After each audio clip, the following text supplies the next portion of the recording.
अरे यार 3 बजे फिल्म शुरू हो जाएगी, तू क्या कर रही है? बस मुझे 5 मिनट दे, मैं अभी साड़ी बदल कर आती हूँ। अरे बहू, तू अचानक कहाँ जा रही है? तेरी सास तुझे आवाज दे रही है। अरे छोड़ ना, ये बुढ़िया कभी नहीं सुधरेगी। क्या हुआ माँ जी? मैंने आपको कितनी बार मना किया है कि मुझे जाते हुए टोका मत कीजिए। मैं फिल्म देखने जा रही हूँ। तो अभी चली जाएगी तो मेरे लिए खाना कौन बनाएगा बहू? सुबह से भूखी बैठी हूँ। अरे माँ जी, आप कौन सा घर का काम करती हो जो आपको भूख लगी है? अच्छा, मुझे देर हो रही है, चलना रीटा। अंजलि के जाते ही सीता देवी अपनी किस्मत को कोसते हुए सारा दिन घर में भूखी बैठी रहती है। इस तरह अंजलि अपना बहू होने का कर्तव्य कभी नहीं निभाती थी। वहीं दूसरी तरफ अपनी सास के खाते से पैसे निकाल के अपने शौक पूरे करती थी। लेकिन सीता देवी इस उम्मीद पर थी कि एक दिन उसकी बहू सुधर जाएगी। फिर एक दिन सीता देवी की जुड़वा बहन गीता देवी वहां आती है। अपनी बहन को घर के काम करते हुए देख गीता देवी आग बबूला हो जाती है। अरे ये सब यहाँ क्या चल रहा है सीता? तेरी बहू कहाँ है जो तू घर के काम कर रही है? सीता देवी भावुक होकर रोने लगती है। अब तुझसे क्या छुपाऊं? मेरी बहू रत्ती पर भी मेरी इज्जत नहीं करती। मजबूरी में मुझे घर के सारे काम करने पड़ते हैं। वो तो बस सारा दिन अपनी सहेली के साथ सैर सपाटा करने में लगी रहती है। अच्छा, तो उस चिड़िया के पर निकल आए। तू चिंता मत कर, मैं ऐसी कई बिगड़ैल बहुओं को ठीक कर चुकी हूँ। अब मैं इस चुड़ैल से निपटूंगी। तू कुछ दिनों के लिए मेरे घर चली जा, मेरी बहू तेरी अच्छी देखभाल करेगी। फिर दोनों बहनें आपस में साड़ियां बदल लेती हैं और सीता देवी अपनी बहन के घर चली जाती हैं। देर रात अंजलि जब घर आती है तो अपने कमरे का नजारा देख उसकी आंखें फटी की फटी रह जाती है। हे राम, मेरे कमरे का एसी कहाँ चला गया? और मेरा 56 इंच का एलईडी टीवी कौन ले गया? अंजलि तैस के साथ अपनी सास के कमरे में जाती है।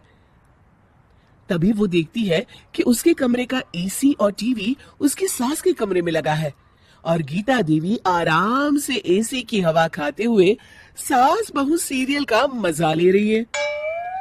अच्छा, तो ये सब इस बुढ़िया की कारस्तानी है। अभी इसे बताती हूँ।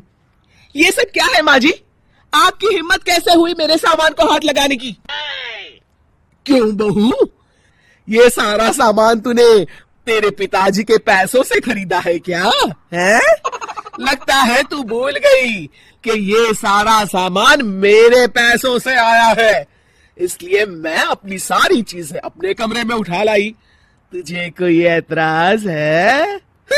चल जा यहां से, सीरियल का मजा किरकिरा मत कर। गीता की बातों का कोई जवाब नहीं बनता देख अंजलि अपने दांत पीस कर रह जाती है। अगले दिन रीटा और अंजलि शॉपिंग पे जाने की तैयारी करती हैं। अंजलि जैसे ही अपनी स्कूटी पर बैठती है तभी गीता देवी स्कूटी की चाबी निकाल लेती है। अरे, ये स्कूटी कहाँ लिए जा रही है? ये भी मेरी कमाई की है। माँ जी, ये तो आप हाथ कर रही हैं। मैं बाहर पैदल जाऊंगी क्या? हाँ, पैदल जा। वैसे भी तुझे घूमने का शौक है, मुझे नहीं। देखिए माँ जी, इस तरह मेरी सहेली के सामने मेरी बेइज्जती करके आप ठीक नहीं कर रही हैं। आप मुझे अच्छी तरह जानती हैं, बाद में आपको पछताना पड़ेगा। अच्छा, तो तू नहीं सुधरने वाली, मेरे ही घर में मुझे ही धमकी दे रही है। तेरी याददाश्त के लिए बता दूं कि ये मकान मेरे नाम पर है। अब तू देख, मैं आज ही अपने बिल्लू वकील को बुलाकर ये सारी जायदाद अनाथालय को दान कर देती हूँ, फिर तुझे एक ढेला भी नहीं मिलेगा। गीता की बातें सुनकर अंजलि के पैरों तले जमीन खिसक जाती है। अरे, अगर तेरी सास ने तुझे अपनी जायदाद से बेदखल कर दिया तब तो तू सड़क पर आ जाएगी। मैं तो कहती हूँ चुपचाप अपनी सास से माफी मांग ले अंजलि। हाँ, तो बिल्कुल सही कहती है। मेरी सास का कोई भरोसा नहीं है। अरे नहीं नहीं माँ जी, ऐसा गजब मत करिए। आज के बाद मैं आपको कोई तकलीफ नहीं दूंगी और घर के सारे काम ना मैं ही कर लूंगी। मैं आपको एक अच्छी बहू बनकर दिखाऊंगी। कुछ दिनों के बाद, ये लीजिए माँ जी, आराम से गाजर का हलवा खाइए। खुशबू तो बहुत अच्छी है। हाँ माँ जी, वैसे मैंने सब काम कर लिया है, तो मैं आपके पैर दबा दूं?